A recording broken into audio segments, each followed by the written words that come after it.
성부와 성자와 성령의 이름으로 아멘. 여러분 한 주일 동안 안녕하셨어요? 네. 지난주에 저희들이 아주 중요한 걸 배웠습니다.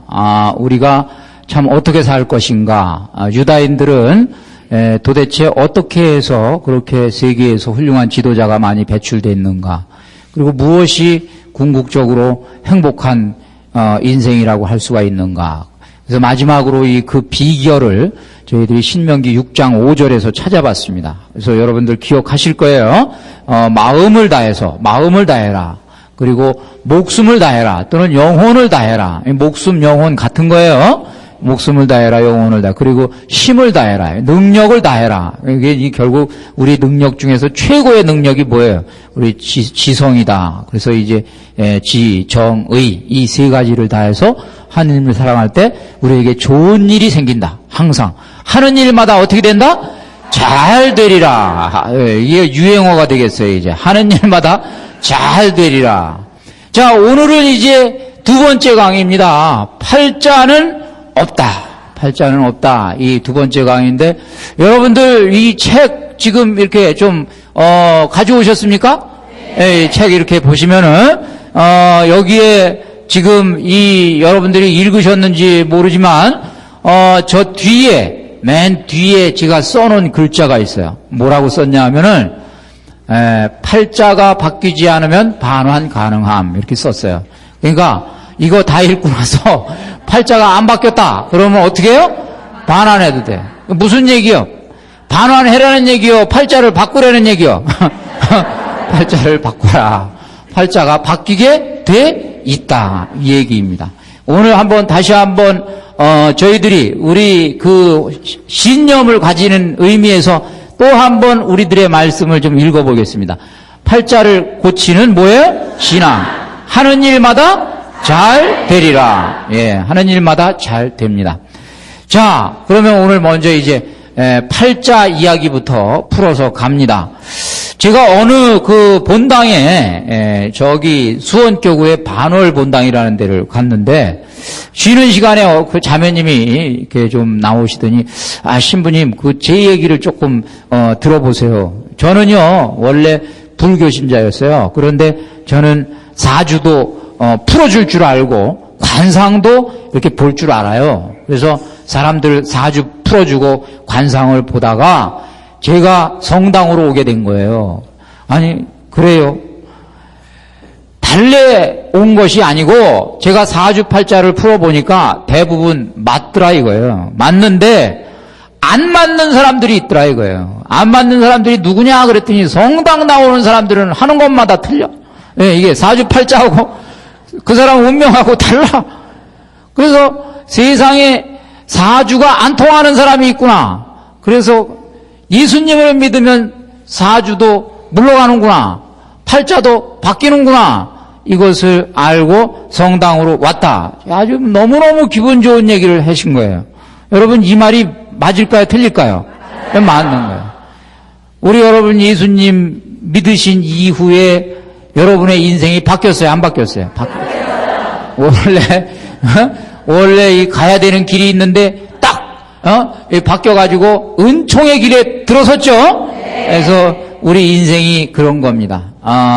예수님을 만나면 바뀌는데 우리가 그러면 이제 우리 조상 대대로 도대체 이 팔자에 대해서 어떤 생각을 가지고 있었을까 보면은 사주팔자 이게 음양오행설에서 온 거죠. 보시면은 이제 뭐예요? 연, 월, 일, 시 요거 가지고 간지를 따지니까 음양으로 따지니까 8개가 이렇게 나와서 이것이 조합을 이루어 가지고 사람의 이제 사주팔자가 이루어진다. 요게 원래 이제 이론적인 얘기인데 이거하고 관련된 속담들이 많아요. 속담들이 제일 쉬운 속담 개팔자가 뭐예요? 상팔자. 제일 쉬운 속담이에요. 제일 쉬운 속담. 그리고 또 여러분 뭐가 있을까요? 주로 여자 팔자가 이제 주로 많이 나올 거야. 아마 속담 들어가 보면 그게 막 쫙 한 페이지를 장식할 거예요. 여자 팔자하고 관련된 속담들이. 여자 팔자가 디웅박 팔자? 예, 아까 뭐 말씀해. 뒤웅박이라는 게 무슨 물 뜨는 바가지. 예? 그러니까 저희들이 하여간 이 팔자에 대한 얘기는 많이 있어요. 여러 가지 재미있는 표현들이 있지만, 여러분들 아마 이렇게 따져보면은, 하여간 그 속담 속에 좀 지혜가 숨겨 있기도 하고, 우리의 사고방식이 감춰져 있기도 하고, 아마 그럴 겁니다. 자, 그런데, 이제 이 사실 사주팔자를 우리 옛날에는 많이 미신으로 치부를 했었는데, 미신이라는 거는 비과학적이라는 얘기예요. 어떻게 보면은. 또 이거하고 연결시켜서 점치는 이거 미신으로 우리가 치부를 했었습니다. 그런데 첨단 과학이 이렇게 이제 발달된 이 시대에 이상하게 말하자면은 이 점술 문화가 오히려 더 활개를 치고 있어요. 어떻게 됐냐? 이 과학이 점술 문화를 몰아낸 게 아니라 점술이 과학을 이용해가지고 상해이가 이제 늘어나기 시작하는 거꾸로, 역으로. 그래서 컴퓨터점, 인터넷점, 모바일로도 지금 여러분, 핸드폰으로도 이제 점이 퍼지고 있고, 이렇게 돼가지고 요새 이제 이것이 점술 문화가 젊은이들 사이에 많이 이제 퍼지고 있습니다. 한 20대, 30대 젊은이들이 만날 때 심심하면 어디서 만나냐 하면 점카페에서 만나. 점카페에서. 거기서 만나면은 미팅도 거기서 해. 그러니까 미팅하다가 즉석에서 뭘 봐요? 궁합 봐. 예.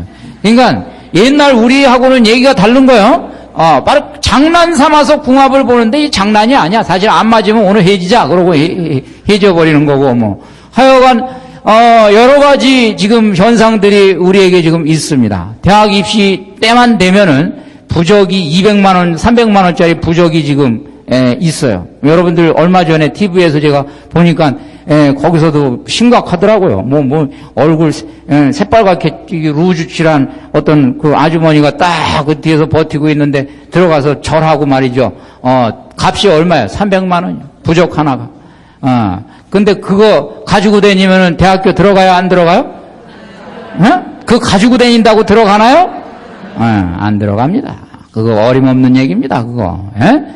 그래서 그런 것들, 많이 있고, 또 무슨 승진 때, 또 선거 때, 여러 가지 점수를 보는 사람들이 성행을 하는데, 도대체, 이 현상을 어떻게 설명할 것인가? 그래서 그것을 조금 체계적으로 분석을 한 사람이 이런 분석을 해냈습니다. 첫 번째는 왜 사람들이 요즘에 점술에 열광하는가? 첫 번째는 너무 세상이 미래가 불확실하니까.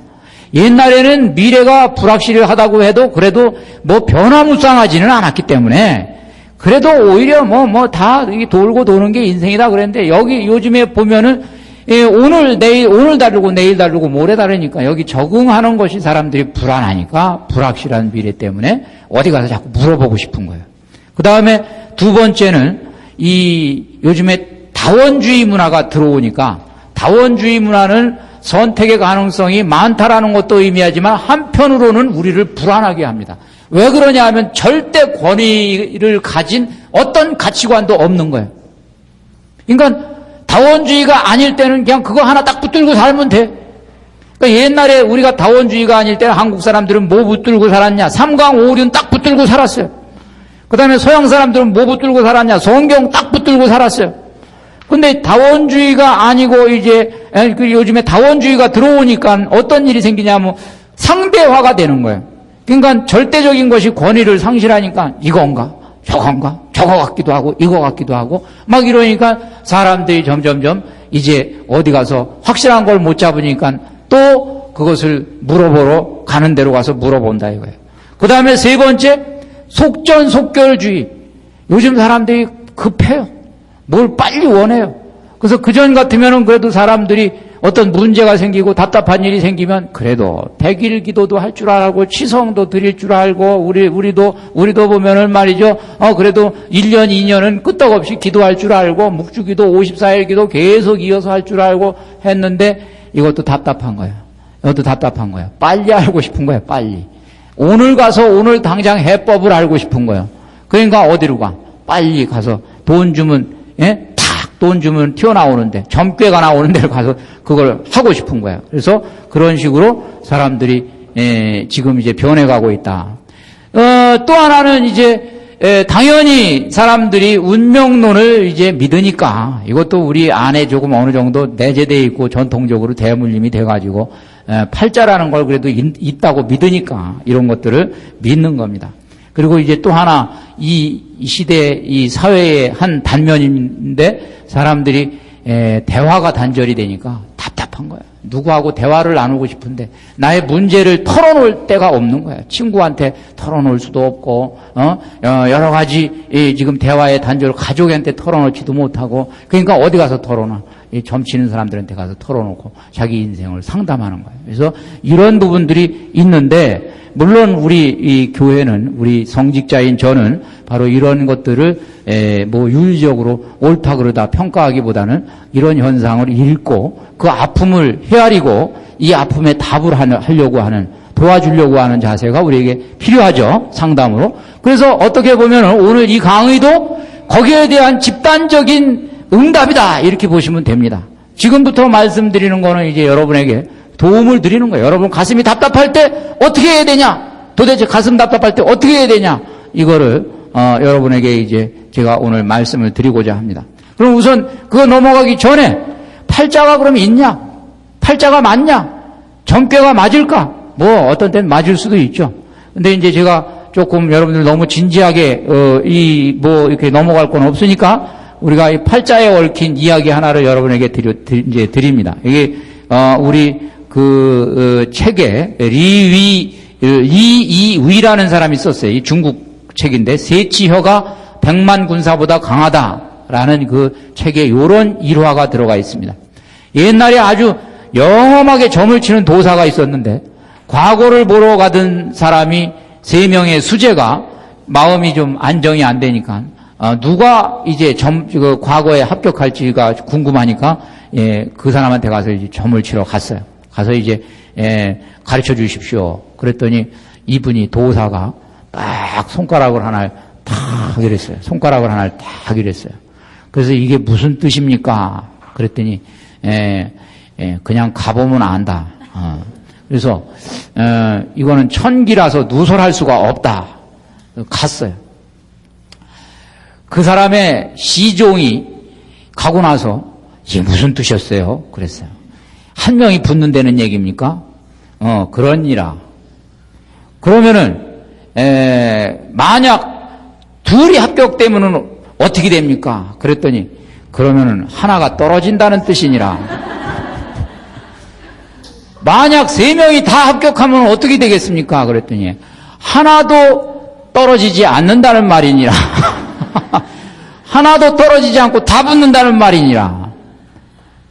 그러니까 이거 하나 가지고 해결이 됐어요, 안 됐어요? 해결이 됐어요.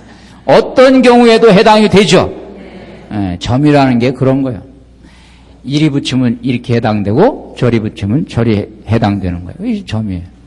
성종시대에 성종 임금님이 사주팔자가 맞는지를 이제 좀 보기 위해서 여러 가지 일을 이제 했는데 그 중에서 당신하고 생년월일이 똑같은 여인이 있다는 얘기를 듣고 그 여인의 인생이 어떻는지 와서 들어봤어요. 근데 제가 일일이 다 얘기는 못 드립니다만은 너무 대조적인 현상을 발견했어요. 자기한테 좋은 일이 생겼을 때 이 집에는 항상 안 좋은 일이 생겼어요. 똑같은 사주팔자인데 뭐 어머니가 죽고 남편이 죽고 뭐 망하고 뭐 이 여인네는 하여간 당신이 무슨 어디 가서 뭐 등극하고 뭐 좋은 일이 생길 때마다 여기는 안 좋은 일이 생겼어요. 그냥 사주팔자가 맞는다는 거예요, 안 맞는다는 거예요? 안 맞는다는 거예요. 하여간 그런 것들도 우리가 조금 여기서 생각해 볼 필요가 있습니다. 명종 때 또 소문난 점술가 홍계관이라는 사람이 당대의 명정승인 상진대감의 사주를 풀어가지고 사주를 풀어보니까 이제 얼마 모일에 당신은 죽습니다. 죽을 꾀가 나왔어요. 죽을 꾀가. 그래서 가르쳐 줬어요. 근데 그분이 그 날짜를 넘기고도 15년을 더 살았어요. 15년을.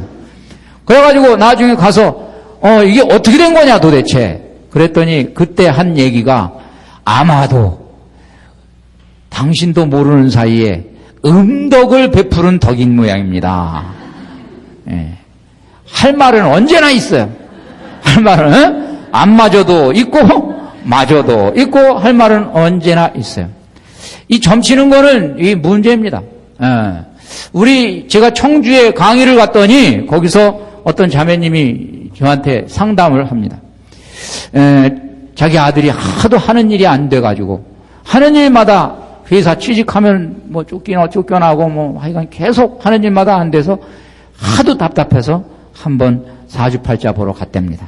하도 답답해서. 고해성사 보다가 공식이 하나가 있습니다. 답답해서요. 그러면 벌써 갔다 왔다는 얘기예요. 그래서 이분도 벌써 답답해서 그러길래 갔다 왔군. 그랬더니 갔다 왔어요. 그런데 이분이 봤더니 안 좋게 나왔대요. 아주 굉장히 안 좋게 나왔대요. 아주 사주가 안 좋군요. 그럼 어떻게 해야 됩니까? 100만 원을 가져오면은 그 안 좋은 거를 좋게 만들어주겠다. 어떻게 만들어주는지는 모르지만. 그 집에 와가지고 100만 원을 마련하려고 봤더니 말이 안 되는 거야. 안 좋다고 얘기해놓고 100만 원 가지고 바꿀 수 있는 사주가 어디 있어요? 그래서 고해성사를 다시 봤대요. 봤더니 본당 신부가 그냥 난리를 치고 그러셔가지고 그래서 100만 원 갖다 줬어요? 제가 물어봤더니 그래서 그냥 갖다 주지는 않았는데 그 다음이 문제예요. 그래서 그 다음에 뭐가 문제인데요? 그랬더니 사주가 나쁘다는 데가 그냥 머리에서 떠나지 않는 거야. 우리 아들 사주가 나쁘다는데 우리 아들 사주가 나쁘다는데 제가 그래서 무릎을 딱 치면서 그거구나. 팔자라는 게 뭐냐? 그 사주 자체가 팔자가 아니라 사주가 나쁘다는 데라는 것이 팔자를 다 형성하고서 그 사람의 운명을 결정짓는 거예요. 그래서 그분한테 제가 그것이 유혹입니다. 이제 예수님을 만났던 사람 가운데에 사실은 그거보다 더 나쁜 사주팔자를 가지고 있는 사람들이 있었는데 그 사람들이 누구요? 사주팔자 나빴던 사람들이 있었어요. 성서에 사주팔자 나쁜 사람들 성서에도 나와요. 성서에 모르세요? 세리, 죄인, 창녀 이게 성서에서 이게 우리식으로 얘기하면 이게 뭐야? 사주팔자가 나빴던 사람들 이렇게 나온 거예요. 이들은 운명론에 사로잡혀 있던 사람들입니다. 이들이 운명론. 사주팔자가 나쁘다가 운명론의 희생자들 아닙니까? 그 말이죠. 그런데 이들이 예수님을 만난 다음에 바뀌었어요? 안 바뀌었어요? 바뀌었어요. 그래서 결국에 이 점술이라는 것은 우리를 얽어맵니다. 사주팔자가 좋다고 그러면은 교만을 하면서 게으름을 피고 나쁘다고 그러면은 나쁘다는 것 때문에 더 이상 노력하지 않고 그냥 거기서 그냥 주저앉아 있고 체념하고 이것이 사주팔자의 문제입니다. 좋아도 문제고 뭐예요? 나빠도 문제입니다. 자, 여기서 잠깐 여러분에게 제가 영적인 문제를 하나 말씀을 드립니다. 도대체 답답할 때 답답한 걸 풀어주는 데가 있고 안 풀어줍니다. 우리 성당에는 여러분이 답답해가지고 물으러 가면은 풀어줘요? 안 풀어줘요? 안 풀어줘요. 신부님들한테 가서 여러분 수녀님들한테 가서 제가 답답한데 좀 가르쳐주세요. 그러면 가르쳐줘요? 안 가르쳐줘요? 안 가르쳐줘요. 하느님한테 제가 답답한데 가르쳐주세요. 그러면 가르쳐줘요? 안 가르쳐줘요? 안 가르쳐줍니다. 하느님은 우리의 미래를 우리를 위해서 감춰두셨습니다. 뭐라고요? 우리의 미래를 우리를 위해서 감춰두셨습니다. 왜 감춰두셨냐? 하느님의 원리입니다. 이것이 어디에 있냐? 구약성서에 만나와 메추라기에 있습니다. 만나. 구약성서에서 만나가 있죠. 메추라기가 있죠. 이 광야에서 하느님이 이스라엘 사람들을 먹여 살릴 때 하느님이 며칠씩 먹여 살렸어요? 딱 하루씩. 왜 이틀치를 안 줬어요? 왜 일주일치를 안 줬어요? 왜 그렇냐? 왜? 그것은 만약에 이틀치를 주면 하루는 하느님한테 말 잘 듣고 하루는 딴짓하니까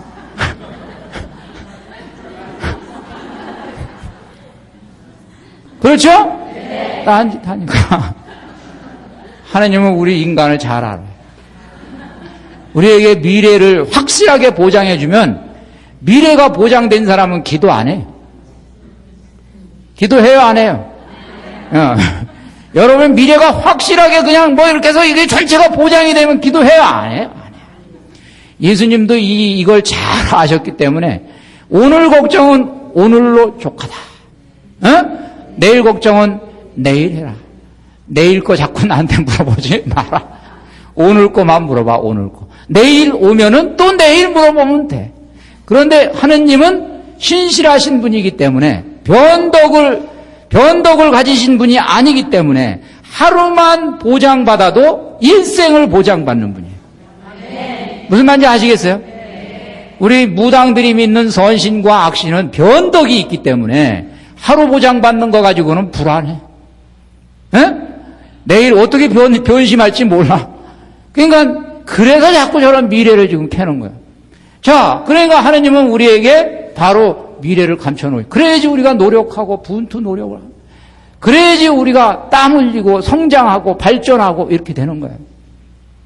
하느님이 여러분에게 좋은 거를 계획하고 계셔도 좋은 일을 하느님이 예비하고 계셔도 가르쳐줘요, 안 가르쳐줘요? 안 가르쳐줘요. 때가 돼야지 가르쳐줘요. 때가 돼야지. 그래서 공부는 안 하고 자꾸 동쪽으로 대학교를 넣어야 됩니까? 서쪽으로 넣어야 됩니까? 이사 갈 때 남쪽으로 가야 됩니까? 북쪽으로 가야 됩니까? 이런 거 자꾸 물으러 다니는 거 좋은 거예요? 안 좋은 거예요? 안 좋은 거예요. 그거는 여러분들 상식적으로 이제 하셨죠? 그래서 우리는, 하느님을 믿고, 하느님은 선하신 분이고, 내일을 위해서 우리에게 좋은 것을 예비하시고 계신 분이니까 그대로 가자 이거예요. 하느님이 여러분 야곱을 축복했을 때 네가 뭘 며칠날 복권에 대박이 터지리라 이렇게 얘기 안 했어요. 딱 한마디 하셨어요. 딱 한마디. 내가 너와 함께하리라 딱 한마디 했어요. 우리에게 가장 큰 축복은 뭐야? 내가 너와 함께하리라. 고통이 와도 너와 함께할 거고 어려움이 와도 할 거고 적이 쳐들어와도 할 거고 함께하는 것 그 자체가 가장 큰 보장이에요. 가장 큰 축복이에요. 그래서 그것을 여기서 우리가 확인을 해봤고 팔자를 은총으로 극복하자 이 프로그램 팔자 개조 프로젝트 예수님이 가지고 계셨습니다.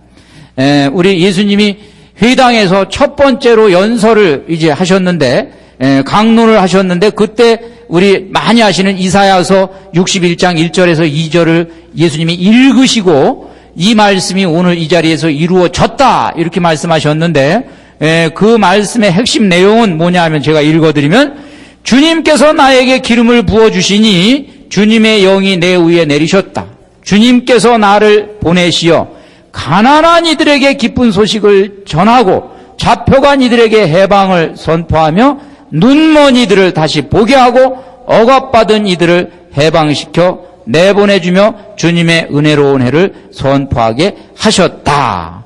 여기에 우리의 이제 운명 개조 프로젝트가 있습니다. 가난한 사람들에게 예수님이 뭐라고요? 기쁜 소식을 선포하셨습니다. 예수님의 처방은 기쁜 소식이었어요. 그 다음에 여기 지금 잡혀간 사람들, 그 다음에 묶인 사람들, 한 덩어리입니다. 묶인 사람, 잡혀간 사람. 이들에게는 예수님께서 결국에는 해방을 주셨습니다. 해방을.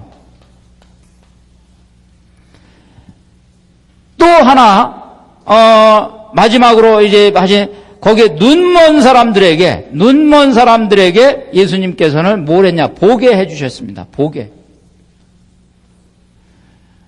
여러분, 여기 지금 이 예수님 가르침이나 성서를 가만히 관통해서 보면은 저 밑으로 들어가면 뿌리가 만납니다. 뿌리가 만나는데 이 뿌리가 지난주 제가 여러분에게 드렸던 뿌리하고 또 만납니다. 아주 심오합니다. 기쁜 소식은 결국 뭐냐 하면은 우리의 지혜에 해당되는 겁니다. 그렇죠? 기쁜 소식이에요. 운명 개조 프로젝트는 하느님이 우리 지성을 우리에게 복음을 주셔서 우리의 지성을 복음으로 채워버립니다. 왜? 우리의 지성이 여태까지 부정적인 생각에 엽전, 체념, 뭡니까 또 절망, 좌절 이런 것에 우리가 있었기 때문에 이것을 복음으로, 기쁜 소식으로 완전히 새롭게 개조를 해버립니다. 비관적으로 인생을 살던 사람이었어요. 비관적으로 인생을 살던 사람에게 낙관적인 이 미래 청사진을 제시합니다. 그러시고 예수님은 해방이다, 이거예요. 해방. 이 잡혀간 사람, 묶인 사람, 이게 뭐가 묶여 있어요? 의지가 묶여 있는 겁니다. 의지가. 내가 하고 싶어도 못해요. 끌려다니니까 하고 싶어도 못. 나는 이쪽으로 가고 싶은데 저 사람이 저리로 끌고 가요. 사람이 끌고 가고, 문명이 끌고 가고, 우리 습관이 끌고 가고, 뭐 집안 환경이 끌고 가고, 여러 가지가 끌고 가요. 나를 끌고 가요. 예, 묶어요. 그래서 이 부분은 우리가 의지라고 얘기할 수가 있어요, 또. 눈이 멀었어요. 우리의 감관이 닫혀 있어요. 뭘 인식하고 듣고 느낄 수 있는 감관이 닫혀 있어요. 이 닫힌 것을 보게 해줬어요. 우리의 마음이 닫혀 있어요.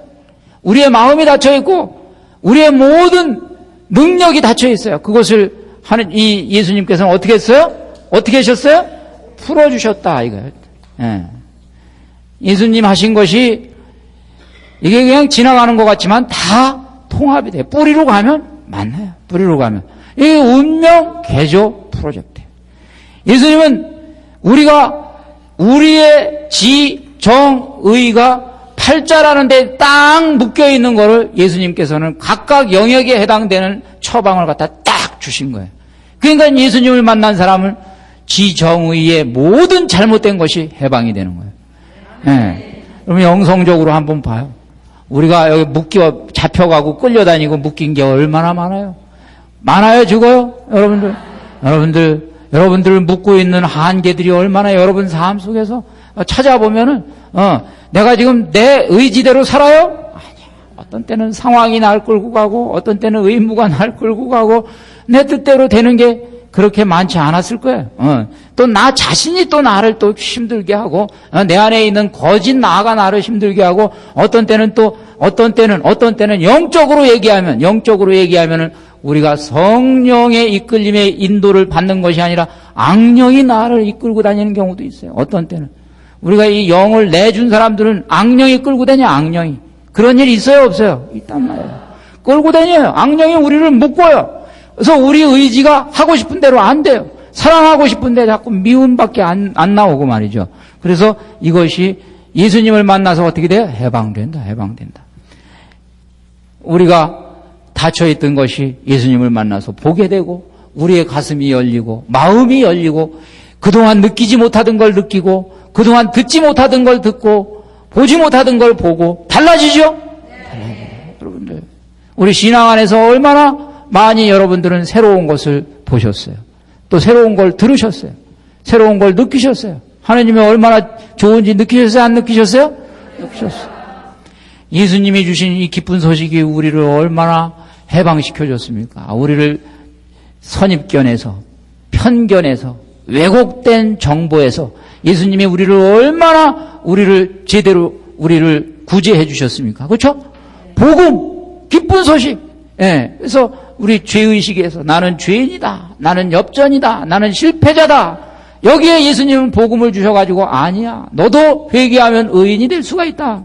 아니야, 너도 회개하면 다시 성공하는 인생을 살 수가 있다. 된 거죠?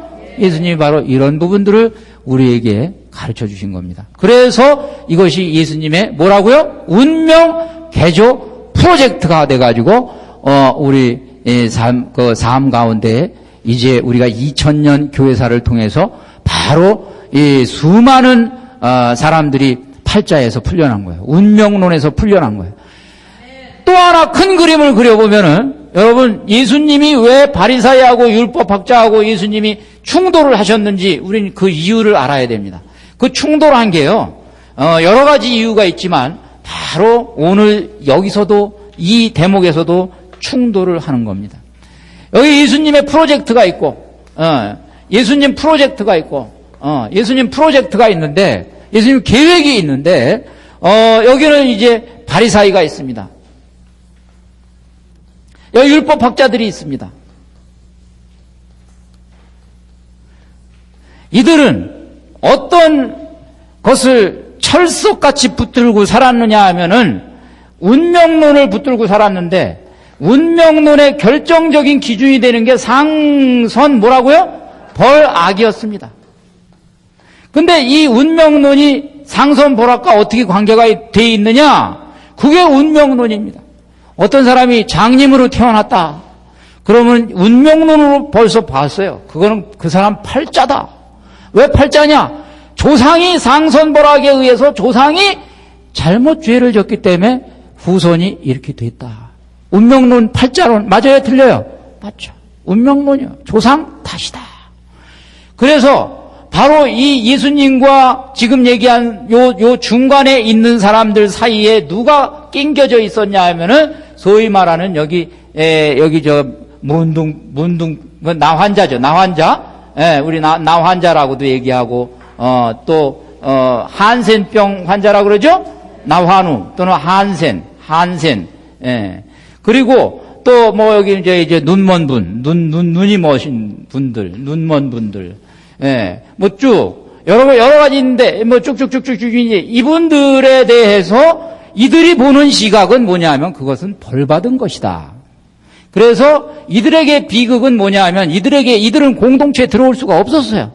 그것은 살아서 생지옥을 선포받은 사람들입니다. 그러니까 보는 눈이 불쌍하다 개념보다는 저 벌 받은 사람들이다. 저 인생 끝장난 사람들이다. 희망이 없는 사람들이다.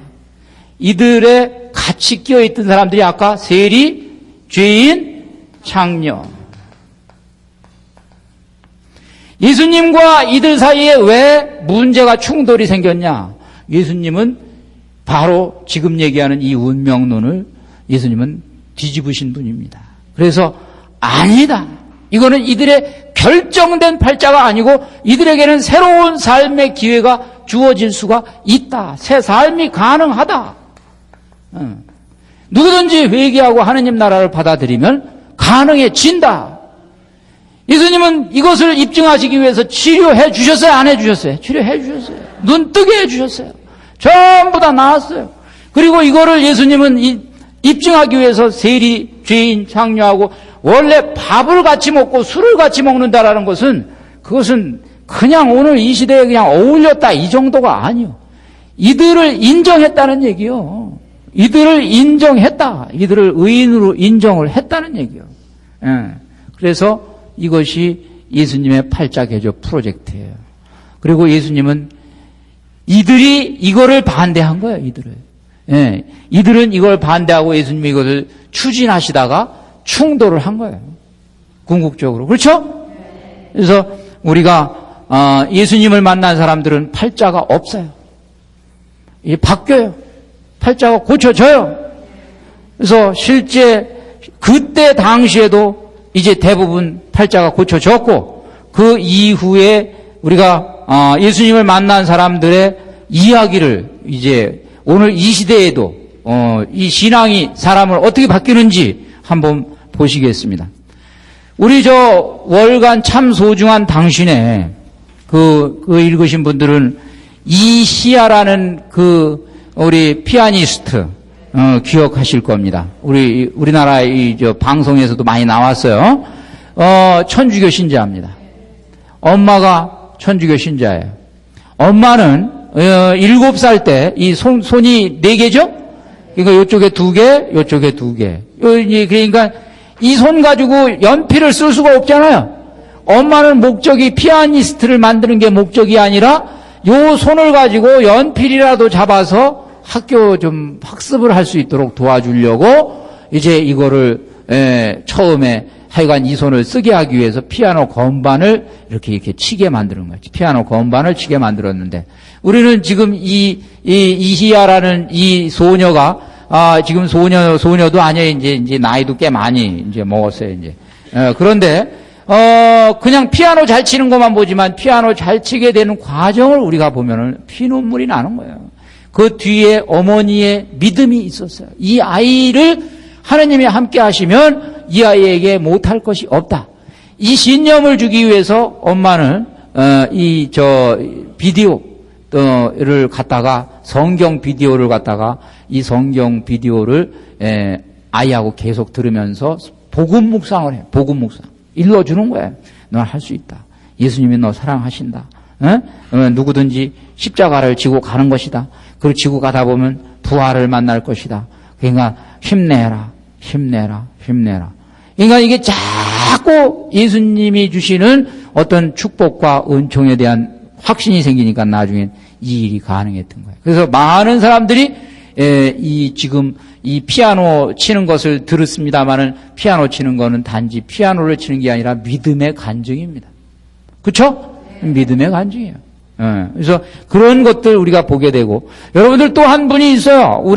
우리나라에 왔는데 여러분들 그 방송에서 보셨을 겁니다. 스웨덴이 나온 가스펠 가수 레나 마리아 있습니다.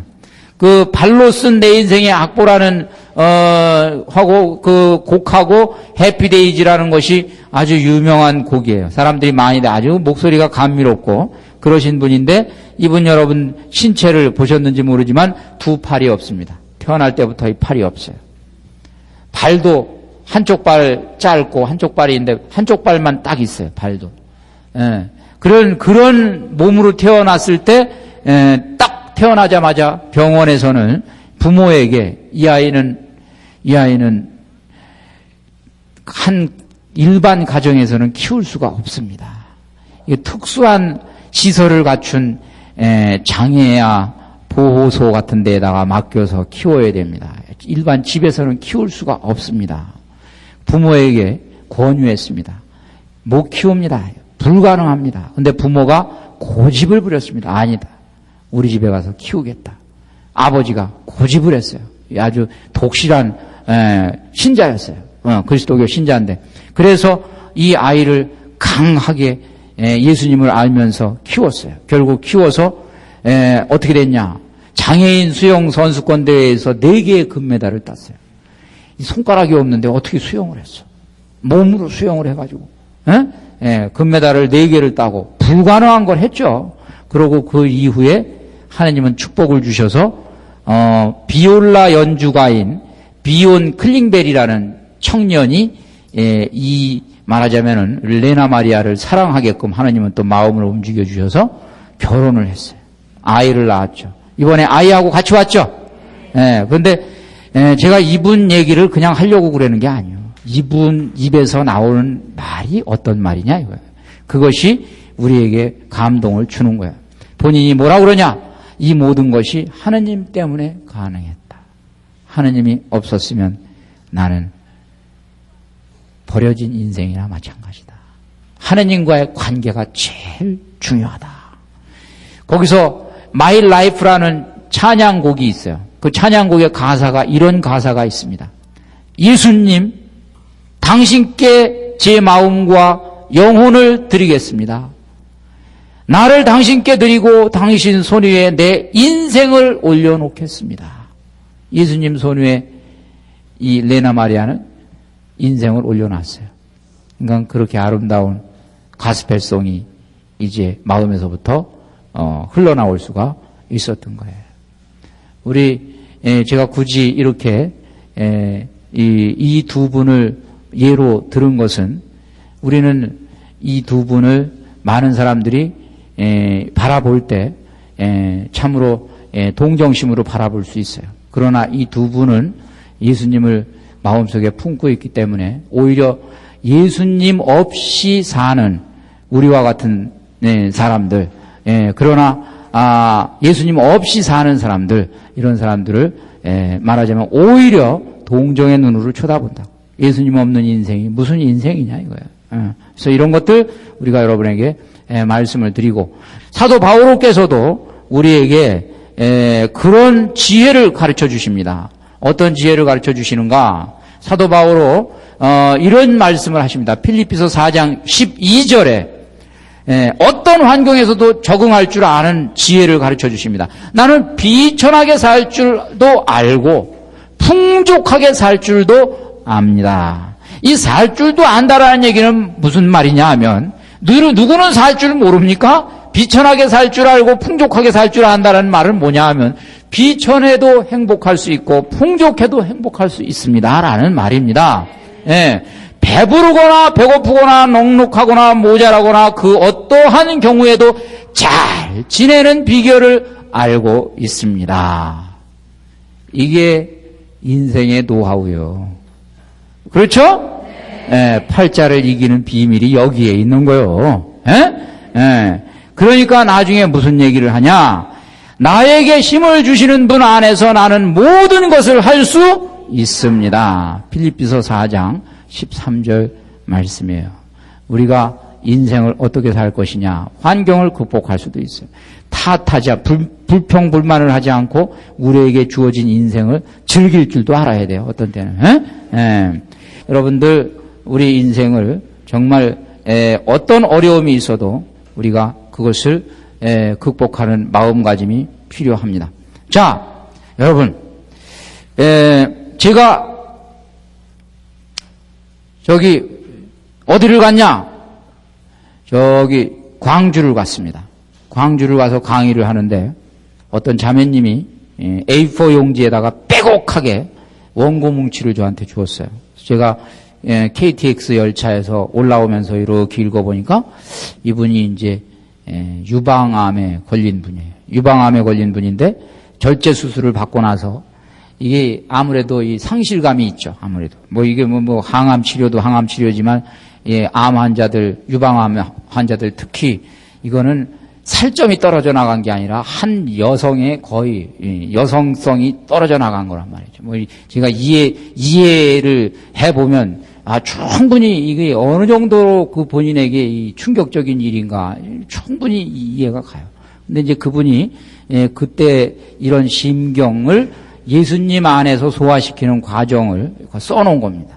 그리고 이 인터넷 카페에서 산샘둥지라는 데에서 이것을 이렇게 올려놓고 다른 암 환자들에게 위로를 주는 그런 글들이었어요. 제가 그걸 읽어보고 참으로 참 그 힘을 저도 얻었고 그 심정을 제가 이해를 하게 됐는데 그분이 쓴 극심한 고통 중에라는 제목의 시가 있어요. 공감이 좀 가실 것 같아서 여러분에게 제가 읽어드립니다. 한번 눈을 감고 들어보시면 좋으실 겁니다.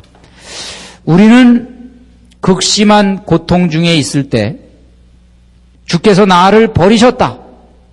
주께서 나를 잊으셨다. 하고 눈물로 호소합니다. 하지만 우리가 겪는 고통이 주님께 마음 돌리라는 주님의 간절한 호소임을 깨닫는 순간 금세 그 고통의 눈물 사라지고 주께서 나를 사랑하신다. 주께서 나를 손바닥에 새기셨다. 라고 눈물로 감사합니다. 주께서 말씀하십니다. 여인이 제 몸에서 난 아기를 잊는다 하더라도 나는 너를 잊지 않는다. 보라, 나는 너를 내 손바닥에 새겼고 너는 늘 내 앞에 있다. 이사야서 49장 14절에서 16절 말씀. 우리가 극심한 고통 중에 있을 때에야 비로소 주님께 의지하고 거저주시는 주님의 크신 사랑 깨달을 수 있으니 주어진 그 고통 감사합니다. 주님 주신 그 은총 감사합니다. 이건 체험하지 않고는 불가능한 거예요. 체험하니까 이 글이 나오는 거예요. 그렇죠? 자, 그래서 우리가 만약 우리의 눈앞이 캄캄하고 아무것도 보이지 않는 상황이 우리 앞에 닥쳤다면 우리는 어떻게 하겠는가?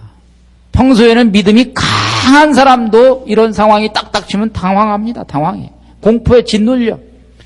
그러니까 이럴 때는 눈앞에 있는 문제를 보지 말고 그 뒤에 하느님의 손길을 봐야 돼요. 그렇죠? 그래서 우리를 붙들어 주시는 분을 봐야 돼요.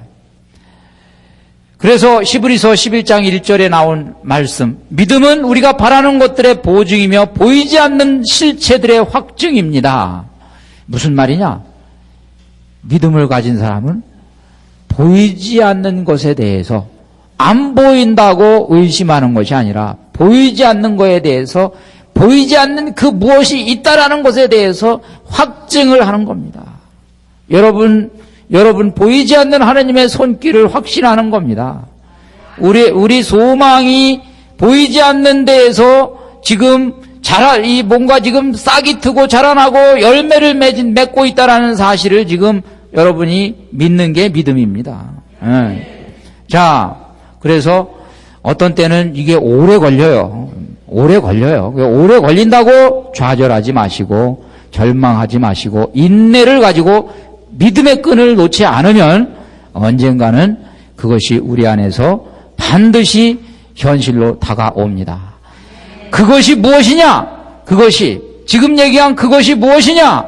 그것은 고린도전서 2장 9절에 있는 제가 아주 좋아하는 말씀입니다. 어떠한 눈도 본 적이 없고 어떠한 귀도 들은 적이 없으며 사람의 마음에도 떠오른 적이 없는 것들을 하느님께서는 당신을 사랑하는 이들을 위하여 마련해 두셨다. 본 적이 없어요. 우리 여태까지. 들은 적이 없어요. 마음에 떠올려 본 적이 없어요. 그런데 그것을 하느님은 지금 준비하고 언젠가 우리가 그것을 누릴 수 있도록 예비하고 계세요. 누구 인생에서? 여러분 인생에서. 각자의 인생에서. 믿음을 가지고 하느님께 의탁하는 사람의 인생에서. 그렇죠? 네. 여러분, 오늘 강의, 여기 또 마지막에 있는, 이 고백을 하면서 마치겠습니다. 여기 보면은 이 고난이라고 되어 있거든요? 고난인데 이거 팔자입니다, 이거. 팔자로 바꿔서 같이 읽으십니다. 함께 기도하시면서 읽으시겠습니다. 성부와 성자와 성령의 이름으로 아멘. 당신을 굳게 믿는 자 어려울 때에 당신께 기도하리이다. 팔자의 물결이 밀어닥쳐도 그에게는 미치지 못하리이다. 시편 32장 6절 말씀. 감사합니다.